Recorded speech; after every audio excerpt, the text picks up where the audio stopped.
อยู่ซื่อๆนะทีมงานล่วงหน้าไปก่อนแล้วอันนี้ค่อยได้มานำกลเนาะมานำร่างเขาเจ้ากำลังจิตไปตั้งแคมป์นอนอยู่ตาดน้ำแหงบ้านกระตังยาปะเนาะ อยู่ที่บ้านน้ำเห็นเนาะโอ้เขาจะไปที่บ้านกระตังย่าเนาะหรือว่า โอเคเพื่อนตอนนี้ก็กำลังจะเดินทางไปตั้งแคมป์อยู่บ้านกระตังยาเนาะอยู่ตาดน้ำแหงปะนะอันนี้ก็มานำทีมงานเนาะนี่มานำกัน4 คนแนะนำตัวด้วยนี่ คำการก้อยเนาะหรือว่าจากซ่องซื้อลิ้น ดอกไฟ ซื้อ ลาว ตัว ดอกไฟลาว ซื้อตัว ดอกไฟลาวในกันนี่ เด้อ ไหนเนาะ ไอลังเบาลาว ลา เด้อ วลาวเนาะฝากติดตามเด้อเพื่อนเด้อใครที่เป็น FC ของเราสาวฝากไปติดตามช่องไอ2 คนนี้เนาะรายการตากล้องนำเนาะ ตะกล้อง ตากล้องนำเนาะมีอย่างซ่องเล่าเลยสุดติ่ง สุดติง ไทยตัวลาวก็ได้เนาะ สุดติ่งเดี๋ยวจะเอาขึ้นนี้เนาะเพื่อนเนาะแต่ละคนจะเอาขึ้นใต้วิดีโอนี้โอเคเดี๋ยวเราจะมาเดินทางไปกันเลยเนาะเพื่อนเนาะ โอเค let's go เพื่อนเนาะ ไป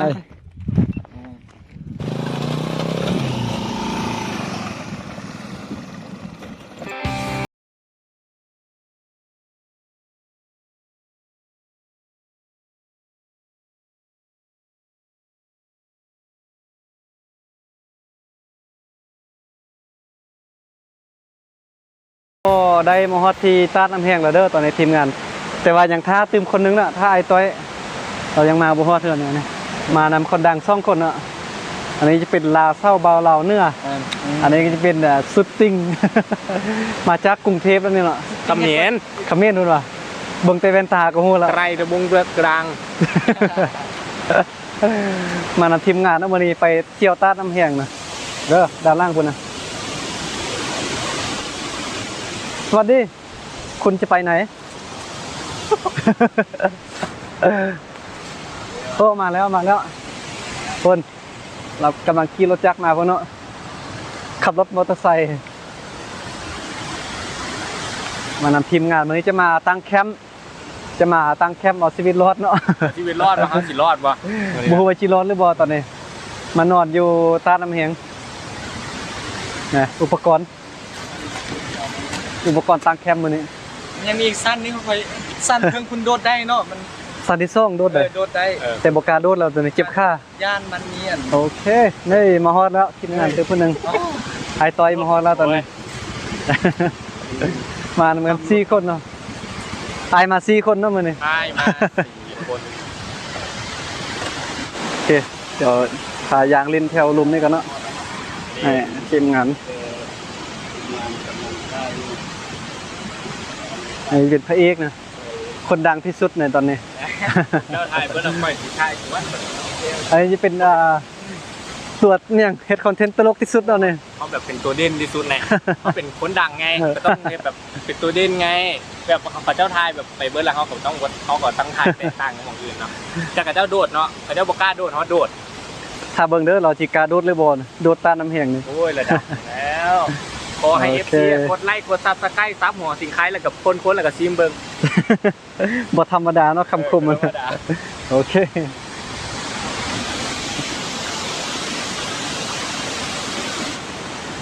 ตอนนี้ยังอยู่ลุมเด้อเพื่อนยังอยู่ซันที่1อยู่เนาะมาเบิ่งวิธีสาบานพระเจ้าไป5 นอมาขอถ่ายเด้อ นี่เด้อนอ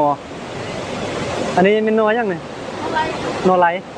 ว่าสาบานพระเจ้าไป5 นอไหลเนาะโอ้ตัวอะไรเนี่ย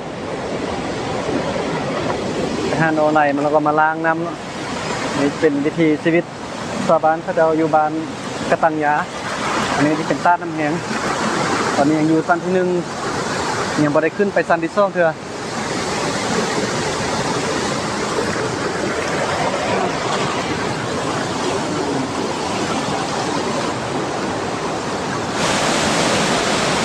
จะมาตั้งแคมป์นอนอยู่นี่เนาะแต่บ่รู้ว่านอนอยู่ชุดใดหรือบ่นี่เบิ่งอุปกรณ์เตรียมมามื้อนี้อันนี้เป็นไอบาวสุดติงหัวใจรอมาจากนครหลวงเวียงจันทน์พุ่นเนาะลงขึ้นมาแต่ไกลมาแข้งอุดมไสเพื่อมาตั้งแคมป์นอนอยู่ ตัวผู้นั้นผู้นี้มาได้ว่าของ่ายเจ้าตัวเมียของคนอื่น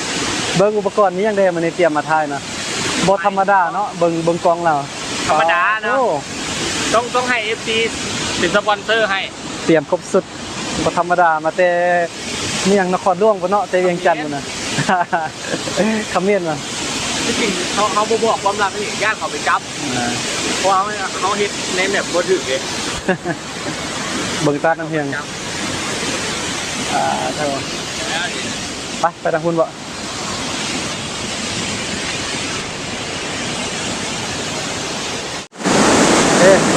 เป็นตาน้ำเพียงตาน้ำเพียงอยู่บุญในสุดใส่เด้ออยู่บ้านกระตังยาเนาะเดี๋ยววันนี้ทางเพื่อนไปเที่ยวชมก่อนแล้วก็ตอนค่ำพวกเรา4 คนจะตั้งแคมป์นอนอยู่ลุมนี้เนาะ มื้อนี้พาไผมาเนี่ย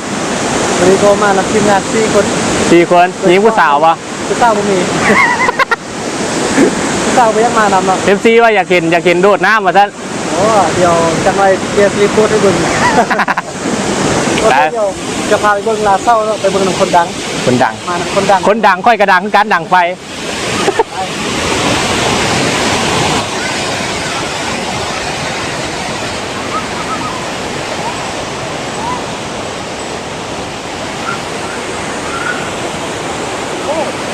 ท่านผู้ชมอยู่นี่ลงทะเบียนเฮ้ยยานะ มันต่ำแต่ลูกมันไป จิตยานเลยเก็บจังเลยแข่งหน้าเลยตาแข่งเลยงามปะ ขับรูด ยอด คุณไผ่ได้มาเบิ่งตาตัวเองนี่จะได้ฮู้แบบความขัก ติดกับพาไปเป็นแล้ว แบบว่า หัวใจโล แบบว่าเห็นแล้วแบบอยากทอดทรงทอดเสื้อทอดสลิปแล้วอาบเลยนะแล้วสาวคนดังไป ใครคนดัง นี่ตู้นี่ นำไปเรื่องคนดังเลยก่อน นี่เลยเปิดได้ไหมเราได้ ได้อา แจ้งว่าฟังเลย ตัวนี้กระแจ้ง ก็คำคมอยู่ด้านลงเลยก็คำคมลงเลย แล้วก็ตักแก้มนอนอยู่รุ่มมาเนาะ ร้านบอก นอนที่เดิมนี่เนาะ ตู้นี่ โอเคโอ้ยนี่การมีเท่านี้กันโอเคเนาะตอนนี้ก็กำลังทำการตั้งแคมป์อยู่ตอนนี้จะมาตั้งแคมป์นอนอยู่ที่อัตตาน้ำแห้งเนาะมา4 คนมื้อนี้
ต้นไม้ใหญ่นี่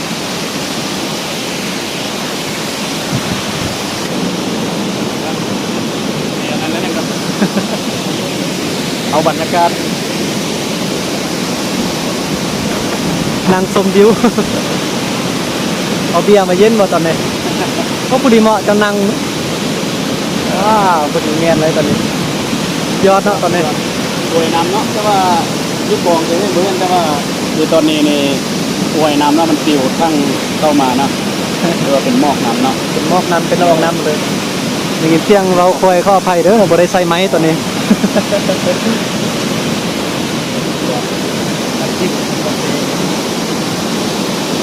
โอ้นางเจ๊ท่านบอกไปนั่งมาแล้วเนอะย้อนงามกว่า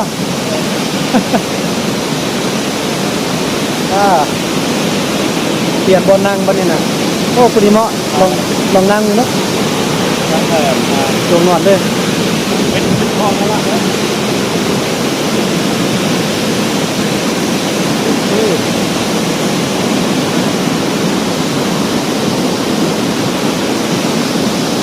บรรยากาศเรายอมเลยพักมีกาแฟ กาแฟมานั่งจิบดิ้นอยู่นี่เนาะ เดี๋ยวเอาไปจอดเลยทำให้เอาผมกัน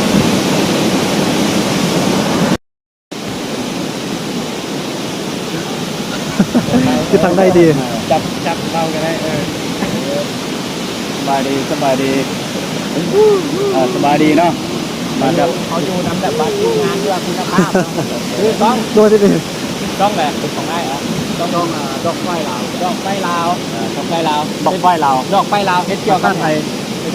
จะเป็นเกี่ยวกับเกี่ยวกับ อันนี้เขาจะเอาซองสุดติงหัวใจรอกำลังถ่ายคลิปอยู่ซองลาวอยู่ตอนนี้ คนชาวบ้านเนาะ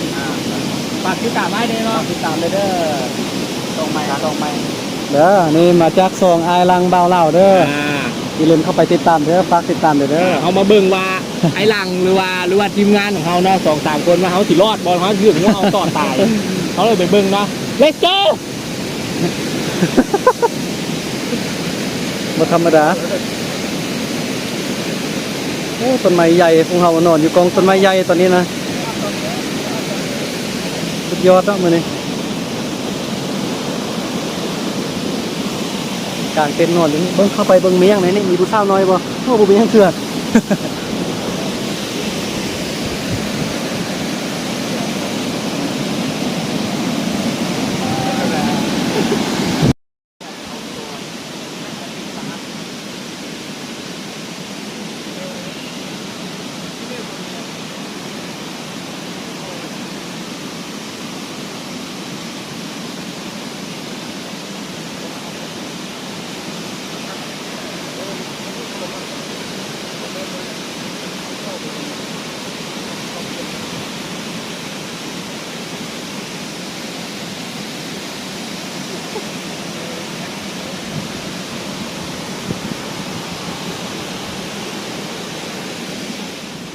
เข้าต้องมีทหาร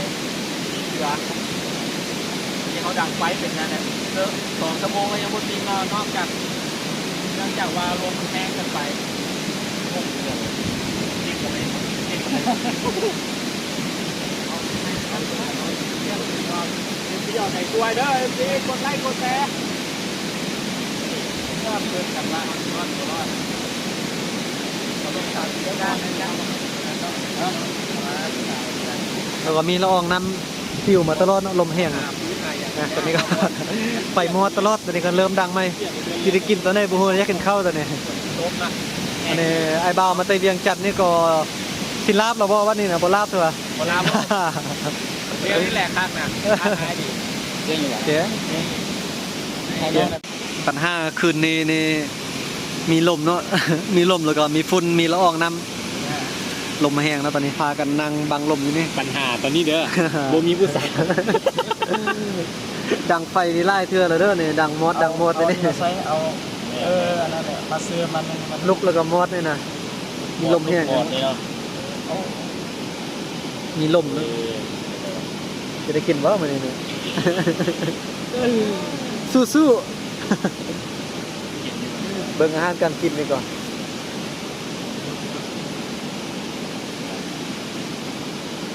เอามานี่นะมีใส่แล้วบัดนี้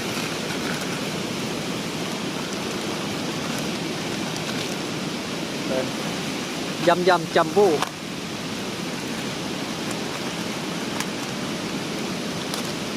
เด็กกินเยอะสุดนี่ ไปหมดไล่เทื่อได้เนาะ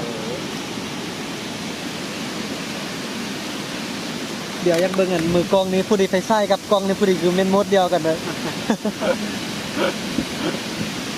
ใส่เกียร์ว่ะ ว่าไปเครียด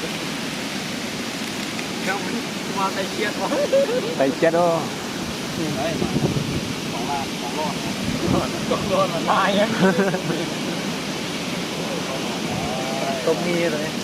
น้ำเป็นบุฟดีถ้าเรามีใส่เลย ดูงานบุญ มาใส่ตรงนี้ เอาไม่ได้กินแล้วหมดที่ใส่ต้องไปกินเอาวางลมมันแรงจริงๆเลยไปนี่ดับ25 เดือนแล้วน่ะไม่ได้กินได้เดือน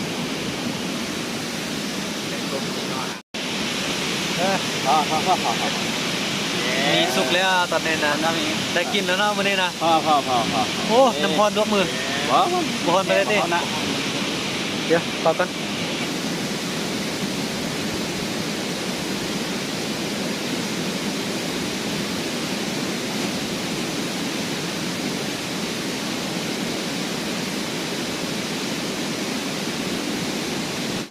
โอเคเนาะตอนนี้ก็ได้เวลานอนเนาะแต่ว่าแบ่งกันนอน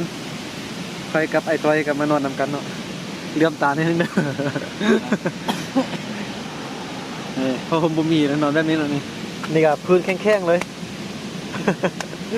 ปัดเสื้อเบาเลยเนาะมุนหัวก็เอาในกระเป๋านี่ เปมันเป่ามัน เข้าไปเข้ามันเลยนอนในซ่องคนกับไอ้ต้อยเดี๋ยวไปเบิ่งเงินผู้บ่าวมาซ่องคนกันใครนอนจังได้แน่บ่นอนแบบนี้เนาะนี่เป็นหนึ่งนอนซ่องคนประจักษ์ก็มาจอดไว้ประจักษ์มีจอดไว้แบบนี้เลยเดี๋ยวเบิ่งพระเจ้ากันไปเบิ่งผู้บ่าวซ่องคนนั้น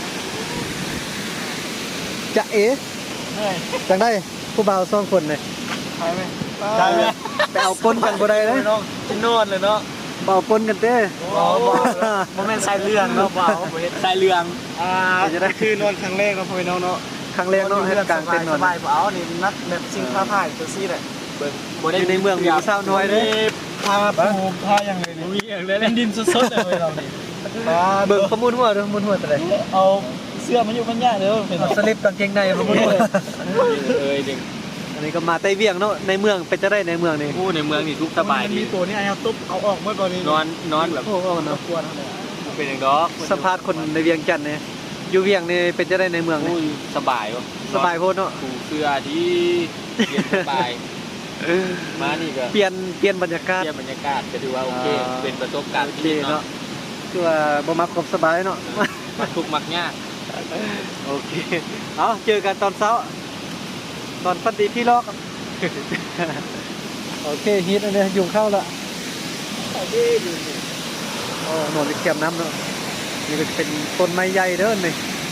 นอนอยู่กองต้นไม้ใหญ่ก่อนนอนกับขออนุญาตเจ้าบนเจ้าที่แล้วเป็นน้ำตกตาดเนาะอุ้ยโปรแกรมไปมองเมื่อคืนผู้เดียวที่ยานกลับเข้ามานอนบรรยากาศอยู่นอกที่ยานนะวันนี้นะนอนละวันนี้นะเจอกันมื้ออื่นเช้าถ่ายกันสบายดี หาเรื่องได้สิไม้กว่า โอ้ลับ นอนนี่ อ๋อคิดลับแล้วแบบตื่นตลอดแล้วมันสะดุ้งตื่นน่ะเขาคิดลับแล้วก็สะดุ้งตื่นเลย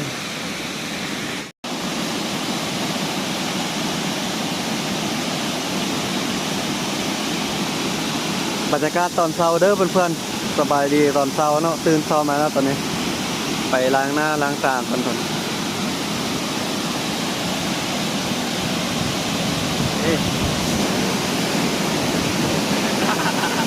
ยที่บริเวณเรายังเต้านะ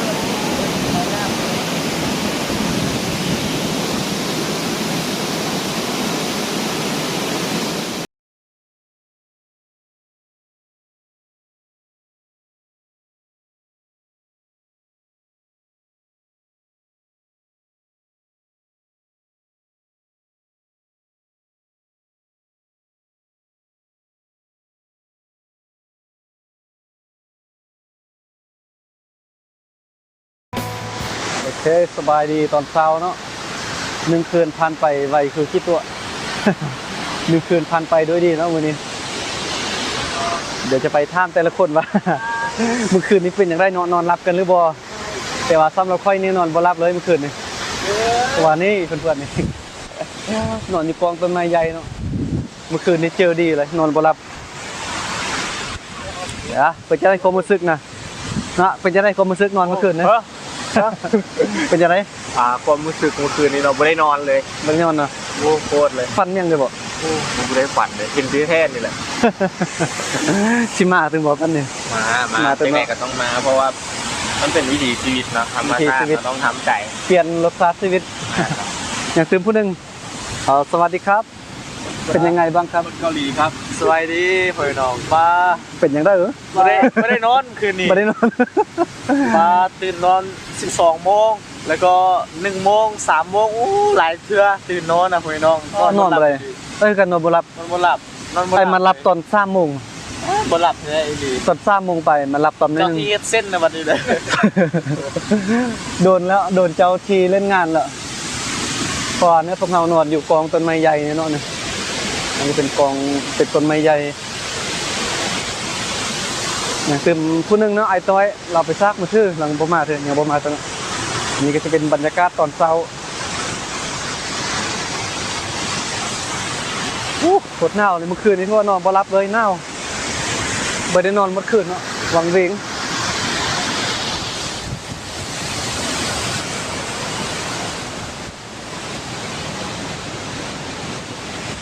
นี่อันนี้จะเปียกแล้วเนาะบนนอนเนี่ยเต็ดนอนเนี่ยวันนี้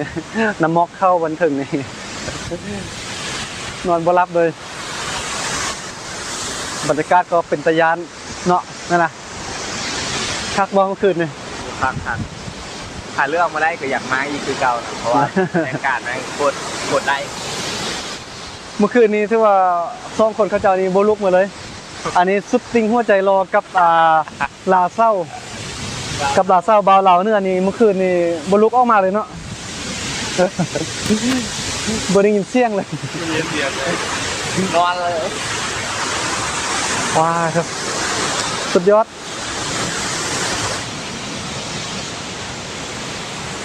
การนอนในแบบนี้นะเพื่อนอันนี้จะเป็นมูลหัวนอนนี่นอนเมื่อคืนแบบนี้เลยเจ็บคอเลยเนาะเป็นนี่บุยยังฟูเลยพอคมกับบ่มีพอมอนกับบ่มีเนาะเป็นการเอาชีวิตรอดของแท้เลย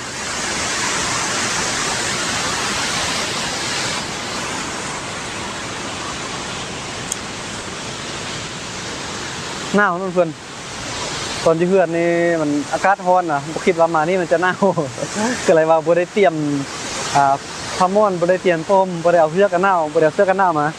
แต่ว่ามาฮอดเนาะครบหนาวสุดยอดนี่กางเต็นท์นอนแบบนี้เลย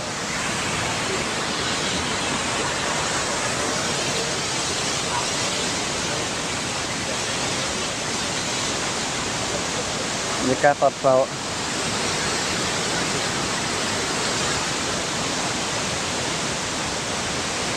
เป็นคนหนึ่งทีมงานไอ้ต้อยเราจะไปท่ามแล้วกันเป็นจะได้เมื่อคืนเองนอนรับบ่ บ่หลับเลย นอนบ่รับอ่ะ นักหน่วง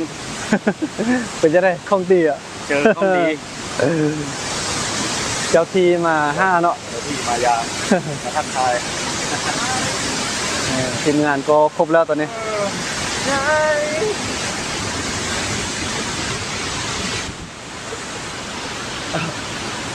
หนาวเหรอ ตอนนี้ทีมงานก็มาครบแล้วเนาะ4 คนละ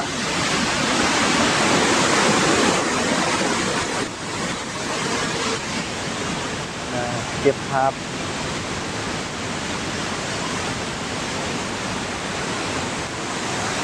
บรรยากาศยามเช้าโคตรหนาวเลยตอนนี้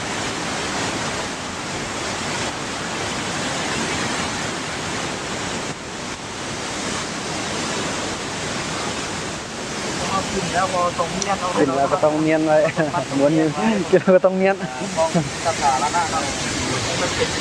ที่สาธารณะเราไม่ร้อน เราต้องทำความสะอาดไว้เปื่อน ยอ